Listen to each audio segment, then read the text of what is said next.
Em nome do Pai, do Filho e do Espírito Santo. Amém. Olá, meu nome é Felipe. Essa é a nona aula, resumindo as aulas do professor Carlos Bezerra sobre o Concílio Vaticano II, a Terceira Guerra Mundial.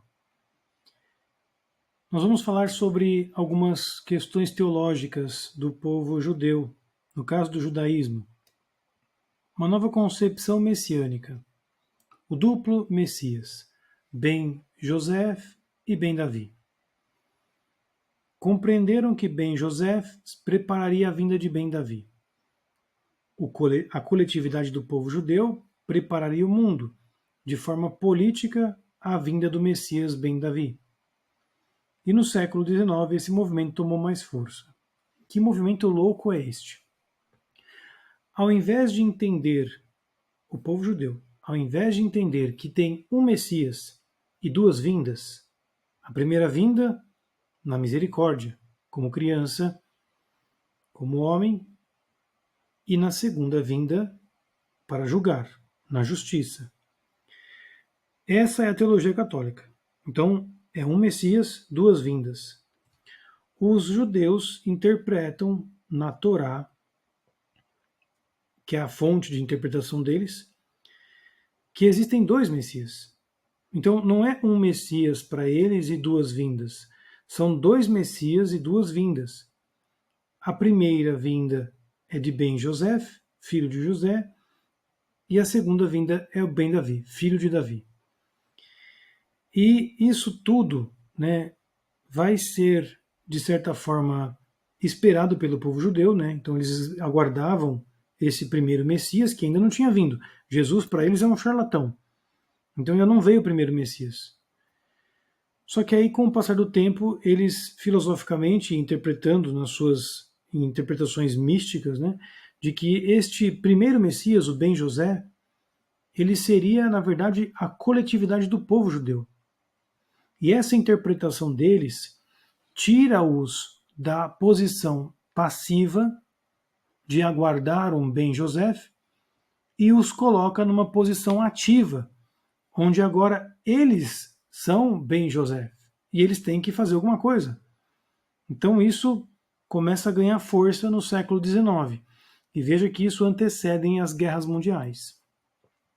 Portanto, boa parte dos problemas que aconteceram no século XX, com a Primeira e Segunda Guerra Mundial, derivam dessa abrogação de que eles agora são o Messias, o povo judeu. E a elite, hein? E a elite do povo judeu. O rabino Abraão Isaac Koch é que dá, né, mais solidez a esses conceitos. E era necessário um sofrimento de uma parte do povo, que deveria ser descartada para a preparação do Messias, que seria feita pelo outro povo judeu mais seleto. Então veja, é o povo judeu seleto que vai matar ou sacrificar o povo judeu mais simples. E esse povo judeu simples, num geral, morava ali no leste europeu e não próximo de Jerusalém. Esse pensamento fermentou a Primeira Guerra Mundial, ou seja, nós temos que sacrificar esse povo judeu simples para que Ben Davi possa vir. Isso faz parte da preparação. Tem que matar os judeus mais simples. Um dos interesses era a formação do Estado judeu, mas, como não houve sucesso, veio a Segunda Guerra Mundial. Percebe? E tem aí uma história de unificação, ou seja, no início, quando Noé deixou o barco, né, o mar baixou, Noé teve seus filhos, e a partir de Noé e a partir de Moisés também eles interpretam isso, uma centelha da divindade que está nos judeus seletos se espalhou pelo mundo. Por isso o povo judeu se espalhou, porque é Deus indo ao encontro das pessoas. E agora é necessário juntar agora essas centelhas para compor o Messias, né? O Messias Ben José. Por que não veio até agora? Porque nós não tínhamos ainda unificado todos esses judeus seletos que estão perdidos pelo mundo. Por isso eles querem um Estado judeu, para que eles possam se juntar ali e se chamarem, né, de Messias. O povo judeu agora é o Messias. Então, como não tinha ocorrido sucesso nessa formação do Estado judeu na Primeira Guerra Mundial, veio a Segunda. Digamos que uma vez que o Estado de Israel foi feito depois da Segunda Guerra Mundial, agora o curso da história dos judeus seria preparar todos para a vinda do Messias Ben Davi. Então veja, primeiro precisa sacrificar os judeus simples. Ok.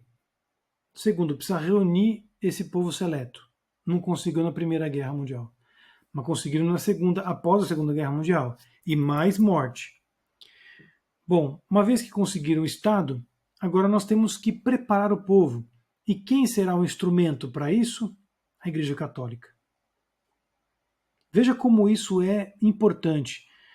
A Igreja Católica está sendo usada como um instrumento da filosofia maluca dos judeus. Na Baixa Idade Média, quando a Igreja perde seu poder político, o povo judeu passa a interpretar que ele, o povo judeu, será o responsável pela preparação da vinda de Ben Davi. A partir daí fica claro a sequência de fatos históricos de todas as guerras ao longo da humanidade. Então, desde a Baixa Idade Média é que começa com força esse movimento do povo judeu seleto ser o profeta, o Messias, Ben Joseph, que prepara a vinda de Ben Davi. No século XIX, a elite judaica percebe que a hora messiânica chegou. Eles, como Messias Ben Joseph, devem trabalhar para a vinda de Ben Davi. Ben Joseph seria o Messias que cavalga no burro, né? Ou seja, os judeus do leste europeu são esse burro, que devem servir para a elite judaica. O sacrifício deve ocorrer de alguma forma. Então eles interpretam uma passagem de Ezequiel, se não me falha a memória, onde descreve que a vinda do Messias será montada num jumentinho, num burro. E nós católicos sabemos que isso é Domingo de Ramos. Mas para eles, esse Messias que vem é o Ben Joseph, que agora são eles, o povo judeu. E quem é o burrinho? É o povo judeu simples, que precisa se sacrificar. Então veja, eles têm umas interpretações místicas meio bizarras, né, onde o burrinho seria o povo judeu simples. E como é que a gente transporta isso para a realidade? Matando, né, o judeu simples. O sionismo é um movimento político que defende o direito à autodeterminação do povo judeu e à existência de um Estado nacional judaico independente e soberano no território onde historicamente existiu o antigo reino de Israel. Então esse é um movimento que foi ganhando força para o surgimento do Estado de Israel. E a criação do Estado de Israel aconteceu no dia 14 de maio de 1948, por intermédio da Organização das Nações Unidas. Pois é, né? A ONU interferiu. Vocês vão perceber que a ONU vai estar em todas nessa história, né? Como parte da divisão da Palestina que essa organização estabeleceu. A ONU estabeleceu uma divisão. O Estado de Israel surgiu a partir de décadas de lobby e de campanhas imigratórias promovidas pelos defensores do sionismo. Então já vem de tempos, né, essa luta. E aí o professor indica esses livros para a leitura. Eichmann em Jerusalém, um relato sobre a banalidade do mal, e Norman Finkelstein, A Indústria do Holocausto, reflexões sobre a exploração do sofrimento dos judeus. Né, livros que são as referências que ele indicou. Bom, o Concílio Vaticano II trabalha para o catolicismo de Israel noísmo. Então, como eu mencionei, a Igreja Católica foi agora instrumento para a preparação do Ben Davi. Os dogmas de fé não são mais proclamados. Por quê? Porque isso vai contra a ideia dos judeus de preparar o povo para a vinda de Ben Davi. Com os dogmas católicos não vai dar certo, tem que tirá-los. E todo esse esforço do Concílio Vaticano II foi para justamente criar documentos que fundamentassem essa postura, que perpetua até hoje. Né? Nossa igreja está invadida. Ela precisa ser purificada desses judeus. Bom, aqui uma foto de uma aula que o professor também deu, que aqui eu vou projetar a cópia que eu fiz disso, né, porque eu achei muito importante o que ele falou. Então vamos lá, gente, paciência, vamos lá que eu vou fazer a leitura para todos. A guerra entre dois messianismos. Nós temos o catolicismo da Igreja Católica, e vamos lembrar que a palavra catolicismo é universal, ou seja, uma igreja universal. Agora, os judeus também encaram que eles têm essa prerrogativa de universal. Então seria o catolicismo de Israel, noeísmo. Lembrando que noeísmo é um termo que se dá àqueles seguidores de Noé. E eles têm lá os 7 mandamentos de Noé que vão ser impostos para os gentios, os não-judeus. Mas isso é motivo para outra aula. Bom, vamos fazer o paralelo que o professor fez nessa aula. Primeiro, a redenção para toda a humanidade se dá por Jesus Cristo, através da igreja. Me perdoe aqui que eu digitei Jesus Cristo com letra minúscula, né? Mas me perdoe, foi erro de digitação. Então, Jesus Cristo é o nosso Redentor. Para o povo judaizante lá, os judeus noeístas, a redenção para toda a humanidade só se dá pelo povo judeu. Eles são os sacerdotes da humanidade. Afinal, eles sempre foram sacerdotes, né? E tem aquela história do crescimento linear deles desde Abraão até hoje. Então, eles são o Messias. Tem nada de redenção com Jesus. Bom, para a Igreja Católica, nós seremos salvos pela graça santificante. Eu me batizo, recebo a graça santificante, a graça atual, e me confessando, vou mantendo essa graça santificante até a minha morte, serei salvo. Para os judaizantes, não. É a lei de Noé que santifica o povo gentil. E a interpretação da lei de Noé é todas essas interpretações são deles. Nós não podemos ler as leis de Noé e tirar nossas conclusões. A interpretação vem deles. Bom, Jesus é o Cristo, Messias, que veio para todos os homens e virá para julgar os vivos e os mortos no fim dos tempos. Veja que aqui ele está contextualizando aquele Messias que tem 2 vindas. O que diz o senhores catolicismo de israel-noísmo? Bom, que o Messias é duplo. Ben Joseph é o precursor de Ben Davi, que é o final.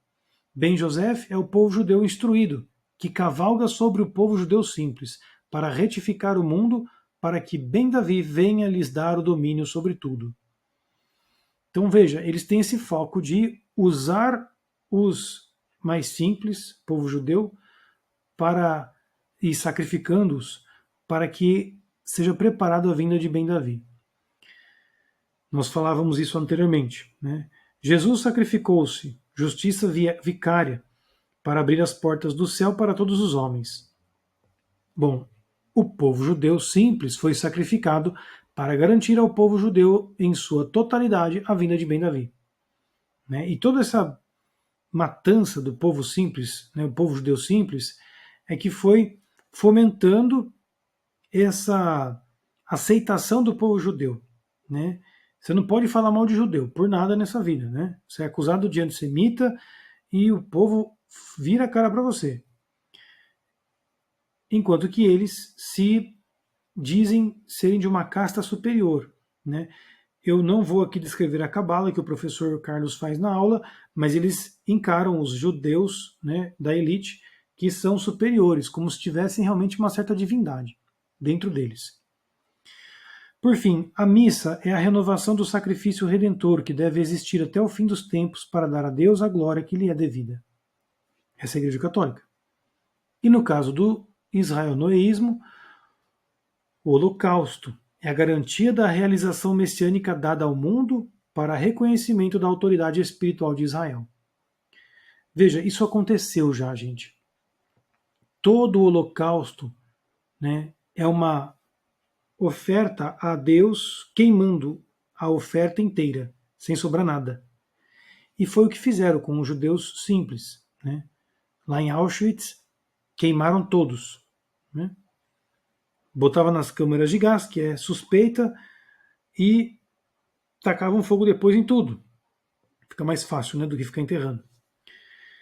Essa postura de matar o judeu simples foi o ponto de partida para que todo mundo começasse a olhar com pena dos judeus, a ponto de dar a eles uma credibilidade que não lhes são devidos. Então, esse paralelo, né, serve como um resumo para compreender melhor quais são os objetivos do povo judaizante. Ou seja, eles querem usar tudo e todos para a preparação de Ben Davi, porque eles são superiores a tudo e todos. Essa é a teologia de Israel noísmo. Bom, complementando também, né, o que foi já explicado, temos este quadro resumido do professor também Carlos Bezerra, Fundamento Teológico segundo o Racidismo. Depois procurem o que seria isto, uma filosofia de um judeu que influenciou todo o povo. Bom, qual é o fundamento teológico? Que existem dois povos, os judeus e os não-judeus. Nós, né, não-judeus. Para os judeus, existe uma catástrofe, né? Os judeus que foram mortos. Já os não-judeus, como é que tem que ser dito isso? Para eles é um holocausto, um sacrifício. E é necessário criar esta memória dentro da concepção do povo não-judeu. Então, foi martelado ao longo da história esta palavra: holocausto, holocausto, holocausto. E não um genocídio, né? Mas sim um holocausto, porque tudo isso vai criando certos conceitos já subliminares na cabeça das pessoas. Afinal, um holocausto é uma oferenda a Deus onde ela é queimada por completo. O judaísmo não pode desaparecer. O sacrifício de 6 milhões não pode ser esquecido jamais. Essa é a ideia desse sacrifício, né? Não pode ser esquecido. No caso, para os judeus, isso fazia parte da redenção. É o retorno a Israel. Do povo judeu, era messiânica chegou. Então, para eles era necessária essa catástrofe, né, de que vários judeus tivessem sido mortos. Bom, ainda na parte dos judeus, né, o professor Carlos define o que seria franquismo e Lubavitch, que é um V. O franquismo, gente, ele conceitua que o pecado como lei.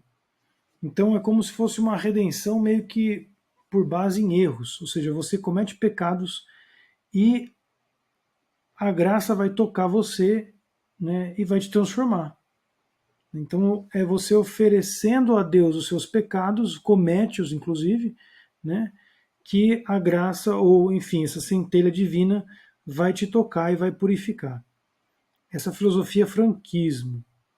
Os Lubavitch, né, vão oferecer, por sua vez, a retificação, uma vez que o caos será instaurado pelos franquismos. As duas filosofias são opostas, mas se complementam. E a paz mundial mediante a obrigatoriedade das leis de Noé. É importante aqui mencionar que nessa paz mundial, né, muitos governantes estão de fato trabalhando, e todos eles influenciados por essa filosofia Lubavitch. O professor Carlos Bezerra comenta, inclusive, que o atual presidente da Argentina, lá o tal do Milei, ele foi agradecer a eleição, né, ou foi se preparar para a eleição, indo no túmulo de um filósofo judeu lá, fazendo orações e tudo, para mostrar que eles estão de fato trabalhando para comandar o mundo no geral, influenciando esses políticos que são eleitos a se aderirem à causa judia. Então, governo mundial, judaísmo, noeísmo, são as palavras-chave dessa teologia, né, do povo judeu. Já para os não-judeus, é necessário fazer uma troca, uma superação e substituição do cristianismo. A Igreja Católica não será mais entendida como tal, mas sim o noeísmo. Então, o rito que foi promulgado por Paulo VI faz parte do plano de lavagem cerebral. O sacrifício para os católicos foi no Calvário, para os judeus é Auschwitz. Então isso tem que ficar marcado, né? Esqueçam o Calvário e lembre-se só de Auschwitz. Então na Igreja Católica nós temos o Redentor, que é Jesus Cristo. E quem é o Redentor dos judeus? É o próprio povo judeu, a elite, a casta. Na Igreja Católica, os judeus são acusados sim de deicídio, eles mataram Deus. Enquanto que para o povo judeu existiu um novo deicídio. Vocês mataram os judeus naquela ocasião do Holocausto. Mesmo que eles próprios, os judeus, entendam que são judeus simples e que precisam ser mortos, sacrificados, para a unificação do Estado de Israel. Mas eles vão colocar para os não-judeus esta culpa, né? Vocês mataram Deus agora, porque Deus é o povo judeu. Então a Igreja Católica vai culpar os judeus desse deicídio. O noeísmo vai culpar os cristãos desse novo deicídio que ocorreu no Holocausto. Bom, dever da Igreja Católica e de todos os chefes do Estado é fazer essa substituição. Então, o Concílio Vaticano II ele veio como uma forma de criar essa lavagem cerebral, onde nós esquecemos da nossa fé para começar a aderir a essa nova religião que será instaurada. O plano está em curso. Nós estamos vendo a olhos nus o pecado sendo abençoado para que futuramente o caos aconteça e venha um grande retificador, um salvador, né? Uma figura política que vai propor a resolução de todos os problemas, que é, com certeza, alguém derivado do povo judeu, dessa elite, que quer de fato a vinda de Ben Davi. Bom, meus caros, é isso o que nós tínhamos que apresentar aqui sobre toda essa teologia do povo judeu. Caso tenha ficado com alguma dúvida, eu tenho consciência de que eu não sou historiador, eu só estou resumindo rapidamente aqui o que eu vi na aula dele. Procurem assistir a aula dele caso vocês tenham ficado com alguma dúvida. Que a Virgem Santíssima nos conduza. Em nome do Pai, do Filho e do Espírito Santo. Amém.